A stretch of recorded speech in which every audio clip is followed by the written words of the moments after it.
साउन के तेसर सोम दिन देश भर के शिवालय में भक्तजन सबके भीड़ लागल छल। भोरे से देश भर के शिव मंदिर में भक्तजन सबके पूजा अर्चना के लिए भीड़ लागल छल। काठमांडू के पशुपतिनाथ, जनकपुर धाम के विभिन्न शिवालय सहित के ठाम के मंदिर में सेहो भक्तजन सबके भीड़ लागल छल।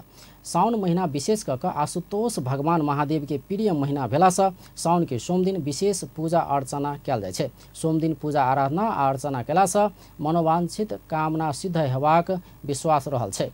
एहि वर्ष साउन में 5टा सोम दिन पड़ल छै। पहिल बेर व्रत लेवला से 5टा सोम दिन पड़ल वर्ष में व्रत बसनाइ उचित हेबाक कहल जाइ छै। हरिशयनी एकादशी अर्थात आषाढ़ शुक्ल एकादशी में भगवान विष्णु क्षीर सागर में सुतला बाद हरिबोधनी एकादशी धरि भगवान शिव सृष्टि संचालन के जिम्मा लेबाक शास्त्र में कहल गेल छै। सूर्य दक्षिणायन बाद विशेष पावनि शुरुआत के संकेत करबाक पूर्वीय संस्कृति में साउन के सोम दिन अपने में विशेष महत्व के महीना रहल छै।